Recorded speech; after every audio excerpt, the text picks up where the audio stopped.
प्रभु, यदि किसी मनुष्य के पास धन न हो, बड़े बड़े यज्ञ करने की सामर्थ्य न हो, तो वह आपकी कृपा कैसे प्राप्त कर सकता है? देवी, मुझे सोने चांदी से अधिक प्रिय निर्मल हृदय है। जो मनुष्य सच्चे मन से मेरा स्मरण करता है, ईमानदारी से अपने कर्तव्य निभाता है और दूसरों के प्रति करुणा रखता है, तो वो मेरी कृपा प्राप्त कर सकता है। प्रभु, यदि कोई मनुष्य पूरे सावन आपकी पूजा करे, फिर भी उसके जीवन में कोई परिवर्तन ना आए, तो उसकी सबसे बड़ी भूल क्या होती है? देवी, मनुष्य मेरी पूजा तो करता है, लेकिन स्वयं को बदलने का प्रयास नहीं करता। जब तक मनुष्य का मन नहीं बदलता, तब तक उसका जीवन भी नहीं बदलता। प्रभु, सावन के ब्रह्म मुहूर्त में ऐसा क्या होता है जो दिन के अन्य समय में नहीं होता? देवी, उस समय प्रकृति शांत होती है और मन भी अधिक स्थिर होता है। इसलिए साधना और आत्मचिंतन के लिए यह समय विशेष माना गया है। प्रभु, अनेक लोग सावन में व्रत रखते हैं, जल चढ़ाते हैं, फिर भी उनके जीवन में शांति क्यों नहीं आती? देवी, पूजा तभी फलदायी होती है जब उसके साथ सत्य, संयम और अच्छे कर्म भी जुड़े हों। केवल अनुष्ठान ही पर्याप्त नहीं है, आचरण भी पवित्र होना चाहिए। प्रभु, कौन सा भक्त आपको सबसे अधिक प्रिय होता है, जिसे देखकर स्वयं देवता भी सम्मान से नतमस्तक हो जाते हैं? देवी, जो दूसरों का अहित नहीं चाहता, सत्य का पालन करता है और अपने भीतर के शों को सुधारने का प्रयास करता है, वही भक्त मेरा सबसे प्रिय है। प्रभु, यदि सावन के पूरे महीने में कोई मनुष्य केवल 3 कार्य करे, तो क्या उसके जीवन की दिशा बदल सकती है? देवी, यदि वे तीनों कार्य श्रद्धा, अनुशासन और निरंतरता से किए जाएं, तो वे मनुष्य के भीतर गहरा परिवर्तन ला सकते हैं। प्रभु, आपके सबसे निकट कौन पहुंचता है? जो सबसे अधिक पूजा करता है या जो सबसे अधिक अच्छे कर्म करता है? देवी, जो श्रद्धा से मेरी पूजा करता है और उसी श्रद्धा से अच्छे कर्म करता है, वही मेरे सबसे निकट पहुंचता है। प्रभु, यदि आपको किसी साधारण मनुष्य को केवल 3 ही उपदेश देने हों, जिनसे उसका पूरा जीवन बदल सके, तो वे कौन से होंगे? देवी, ये 3 उपदेश इतने सरल हैं कि अधिकांश लोग इन्हें नजरअंदाज कर देते हैं, लेकिन जो इन्हें सावन के ब्रह्म मुहूर्त में अपनाता है, उसके जीवन की दिशा बदलने लगती है। आज मैं तुम्हें उसी रहस्य की कथा सुनाता हूँ। सावन के ब्रह्म मुहूर्त का रहस्य हर किसी को नहीं बताया जाता। जो मनुष्य इन 3 कार्यों को श्रद्धा और अनुशासन से करता है, उसके जीवन में परिवर्तन आने लगता है। लेकिन अधिकांश लोग पहली ही गलती कर बैठते हैं, इसलिए उन्हें इसका लाभ नहीं मिलता। आज मैं तुम्हें वह रहस्य बताता हूं। माता पार्वती ने अत्यंत विनम्र स्वर में भगवान शिव से पूछा, प्रभु, पृथ्वी पर करोड़ों लोग सावन में व्रत रखते हैं, जल अर्पित करते हैं, मंदिरों में घंटों खड़े रहते हैं, फिर भी उनमें से बहुत कम लोगों के जीवन में वास्तविक परिवर्तन क्यों दिखाई देता है? कुछ लोग कहते हैं कि वे वर्षों से सावन का व्रत कर रहे हैं, फिर भी उनके घर में अशांति है, मन में बेचैनी है और भाग्य जैसे उनका साथ ही नहीं देता। क्या इसका कोई ऐसा रहस्य है जिसे संसार नहीं जानता? माता पार्वती का प्रश्न सुनकर भगवान शिव कुछ क्षण मौन रहे। उनकी आंखें बंद हो गईं, मानो वे समस्त लोकों के रहस्यों का स्मरण कर रहे हों। फिर उन्होंने गंभीर स्वर में कहा, देवी, तुमने आज ऐसा प्रश्न पूछा है जिसका उत्तर मैंने कभी किसी साधारण मनुष्य को नहीं बताया। सावन केवल व्रत रखने या जल चढ़ाने का महीना नहीं है, ये मनुष्य के भीतर सोई हुई चेतना को जगाने का अवसर है। किंतु इस अवसर का लाभ वही उठा पाता है जो ब्रह्म मुहूर्त के वास्तविक महत्व को समझता है। जो व्यक्ति सावन के दिनों में ब्रह्म मुहूर्त को पहचान लेता है, उसके जीवन में धीरे धीरे ऐसा परिवर्तन आने लगता है जिसे देखकर दूसरे लोग आश्चर्य करते हैं, परंतु अधिकांश लोग पहले ही भूल कर बैठते हैं। इसलिए वे उस कृपा से वंचित रह जाते हैं। यह सुनते ही माता पार्वती के मन में जिज्ञासा और बढ़ गई। उन्होंने कहा, स्वामी, वो पहली भूल क्या है और ऐसा कौन सा उपाय है जो एक साधारण मनुष्य को भी आपके निकट ला सकता है? भगवान शिव मुस्कुराए, लेकिन उन्होंने उत्तर नहीं दिया। उन्होंने केवल इतना कहा, देवी, पहले मैं तुम्हें एक ऐसे युवक की कथा सुनाता हूं जिसने बिना किसी चमत्कार की अपेक्षा किए केवल अपने जीवन को बदलने का संकल्प लिया था। उसी की कथा में तुम्हें तुम्हारे प्रश्नों के उत्तर मिलेंगे। इतना कहते ही भगवान शिव ने अपनी जटाओं से गंगा जल की एक बूंद पृथ्वी पर गिराई और उसी क्षण माता पार्वती के सामने एक अद्भुत दृश्य प्रकट हुआ। वह दृश्य था प्राचीन भारत के एक छोटे से गांव का, जहां ध्रुव नाम का एक युवक अपनी वृद्ध माता के साथ रहता था। ध्रुव ईमानदार था, मेहनती था, किसी का बुरा नहीं चाहता था, फिर भी उसका जीवन कठिनाइयों से घिरा हुआ था। वह सुबह से शाम तक परिश्रम करता, लेकिन घर में कभी धन टिकता नहीं था। मन हमेशा अशांत रहता था, रात को नींद पूरी नहीं होती थी और हर नया काम शुरू होते ही किसी न किसी बाधा का सामना करना पड़ता था। गांव के लोग कहते थे कि ध्रुव का भाग्य उसका साथ नहीं देता, पर उसकी माता हमेशा एक ही बात कहती थी, बेटा, भगवान देर करते हैं, अंधेर नहीं। सावन का महीना शुरू हुआ तो पूरे गांव में उत्साह छा गया। हर ओर कांवड़िए बोल बम का जय घोष करते दिखाई देते। मंदिरों में घंटियां बजती, शिवालयों में जलाभिषेक होता और लोग भक्ति में डूबे रहते। ध्रुव भी प्रतिदिन मंदिर जाता, जल चढ़ाता और लौट आता, लेकिन उसके मन का खालीपन वैसा ही बना रहा। एक दिन मंदिर से लौटते समय उसकी भेंट गांव के बाहर रहने वाले एक वृद्ध तपस्वी से हुई। उनके चेहरे पर अद्भुत तेज था, किंतु वे साधारण वस्त्रों में थे। उन्होंने ध्रुव को देखते ही पूछा, पुत्र, तुम प्रतिदिन भगवान शिव के मंदिर जाते हो, फिर भी तुम्हारे चेहरे पर शांति क्यों नहीं है? ध्रुव ने आश्चर्य से पूछा, गुरुदेव, आपने यह कैसे जान लिया? तपस्वी मुस्कुराए और बोले, जिसकी आंखों में बेचैनी हो उसे पहचानने के लिए परिचय की आवश्यकता नहीं होती। ध्रुव ने अपने जीवन की सारी परेशानियां उन्हें बता दी। वृद्ध तपस्वी कुछ देर तक शांत बैठे रहे, फिर बोले, यदि मैं कहूं कि सावन के दिनों में केवल ब्रह्म मुहूर्त की एक सही शुरुआत तुम्हारे पूरे जीवन की दिशा बदल सकती है, तो क्या तुम विश्वास करोगे?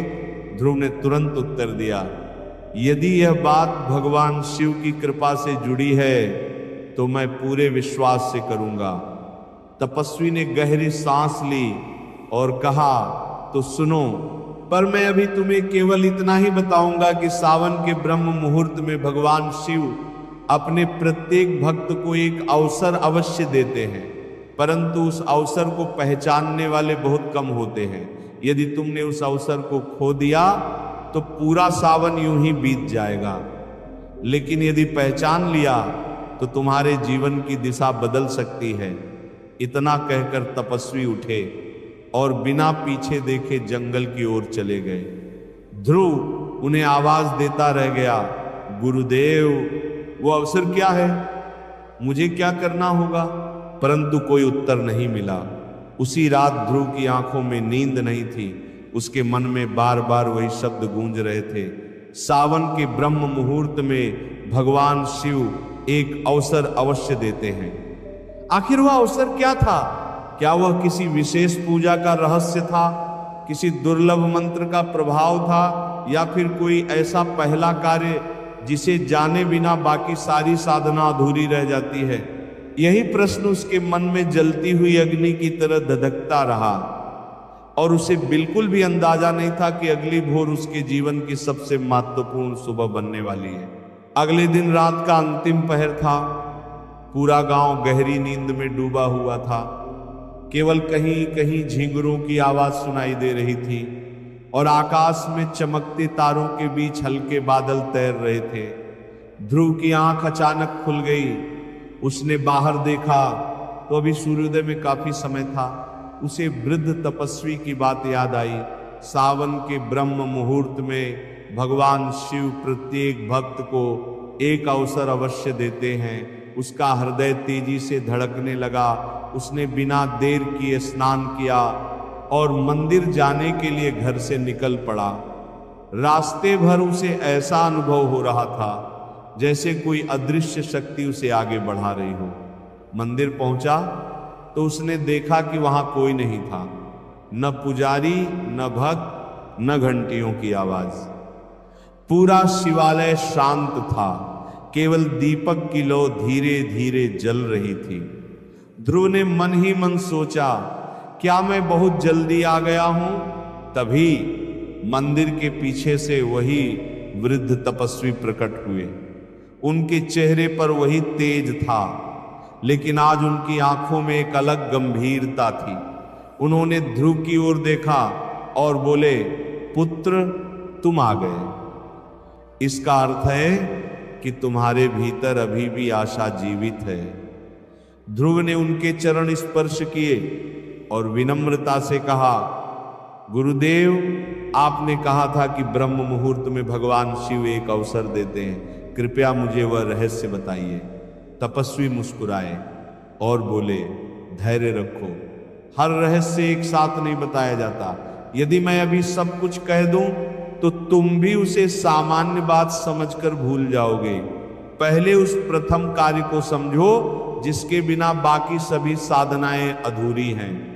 इतना कहकर उन्होंने मंदिर के गर्भगृह की ओर संकेत किया और बोले, बताओ ध्रुव, तुम प्रतिदिन यहां क्या करने आते हो? ध्रुव ने उत्तर दिया, मैं भगवान शिव को जल अर्पित करता हूं, प्रणाम करता हूं और अपनी समस्याओं के समाधान की प्रार्थना करता हूं। तपस्वी ने सिर हिलाया और बोले, यही तो अधिकांश लोग करते हैं। वे भगवान के सामने पहुंचते ही अपनी इच्छाओं की सूची खोल देते हैं। कोई धन मांगता है, कोई सफलता, कोई संतान, कोई स्वास्थ्य। पर क्या तुम जानते हो कि जो मन केवल मांगने में लगा रहता है वह कभी ईश्वर की उपस्थिति का अनुभव नहीं कर पाता? इसलिए सावन के ब्रह्म मुहूर्त का पहला कार्य मांगना नहीं, बल्कि स्वयं को भगवान के चरणों में समर्पित करना है। ध्रुव आश्चर्य से उन्हें देखने लगा। तपस्वी ने आगे कहा, जब ब्रह्म मुहूर्त में तुम्हारी आंख खुले तब सबसे पहले अपने दोनों हाथ जोड़ो, आंखें बंद करो और भगवान शिव का स्मरण करते हुए मन ही मन कहो, हे महादेव, आपने मुझे एक और दिन दिया, इसके लिए मैं आपका कृतज्ञ हूं। आज मेरे विचार, मेरे वचन और मेरे कर्म शुभ हों। मुझे सही मार्ग पर चलने की बुद्धि दीजिए। बस इतना ही। उस समय न धन मांगना, न वैभव, न किसी से बदला लेने की भावना रखना, केवल कृतज्ञता और समर्पण। ध्रुव कुछ क्षण मौन रहा। उसे लगा जैसे यह बात बहुत सरल है। उसने पूछा, गुरुदेव, क्या केवल इतना करने से जीवन बदल सकता है? तपस्वी ने मुस्कुराकर उत्तर दिया, यही भूल हर व्यक्ति करता है। वह कठिन उपायों पर विश्वास कर लेता है, लेकिन सरल सत्यों को नजरअंदाज कर देता है। याद रखो, जो मन दिन की शुरुआत शिकायत से करता है वो पूरे दिन बोझ उठाता है, और जो मन कृतज्ञता से शुरुआत करता है उसके भीतर धीरे धीरे शांति का प्रकाश फैलने लगता है। परिवर्तन बाहर से नहीं, भीतर से प्रारंभ होता है। ध्रुव ने उसी क्षण भगवान शिव के सामने आंखें बंद की। उसने पहली बार अपनी परेशानियों का उल्लेख नहीं किया। उसने केवल शांत मन से भगवान को प्रणाम किया और उनके प्रति आभार व्यक्त किया। कुछ ही क्षणों में उसे ऐसा अनुभव हुआ जैसे उसका मन पहले की अपेक्षा हल्का हो गया हो। बाहर कोई चमत्कार नहीं हुआ, मंदिर वैसा ही था, लेकिन उसके भीतर की बेचैनी कुछ कम हो गई थी। उसने जब आंखें खोली तो वृद्ध तपस्वी मुस्कुरा रहे थे। उन्होंने कहा, देखा ध्रुव, भगवान की कृपा का पहला संकेत बाहर नहीं भीतर दिखाई देता है। यदि मन शांत होने लगे तो समझो यात्रा सही दिशा में चल पड़ी है। तभी मंदिर की घंटी अपने आप बज उठी। ध्रुव चौंक गया। उसने चारों ओर देखा, वहां कोई नहीं था। उसी समय मंदिर के द्वार से सूर्य की पहली किरण भीतर आई और सीधे शिवलिंग पर पड़ी। ध्रुव का हृदय श्रद्धा से भर उठा। उसने तपस्वी की ओर देखा, लेकिन वे फिर गंभीर हो चुके थे। उन्होंने कहा, आज तुमने केवल पहला कार्य सीखा है। बहुत लोग यहीं रुक जाते हैं और सोचते हैं कि बस यही पर्याप्त है, परंतु नहीं, सावन के ब्रह्म मुहूर्त का दूसरा कार्य पहले से भी अधिक गहरा है। यदि वह नहीं किया तो पहला कार्य भी धीरे धीरे अपना प्रभाव खोने लगता है, पर उसका रहस्य अभी नहीं। पहले पूरे दिन इस एक अभ्यास को अपने भीतर उतारो। जब तुम्हारा मन इस प्रथम चरण को स्वीकार कर लेगा, तभी दूसरा रहस्य बताने का समय आएगा। इतना कहकर तपस्वी धीरे धीरे मंदिर की सीढ़ियों से नीचे उतरने लगे। ध्रुव उन्हें रोकना चाहता था, पर उनके अंतिम शब्द उसके कानों में गूंजते रहे। पहला कार्य तुम्हें भगवान के निकट लाता है, लेकिन दूसरा कार्य तुम्हें स्वयं के निकट ले जाएगा। और वही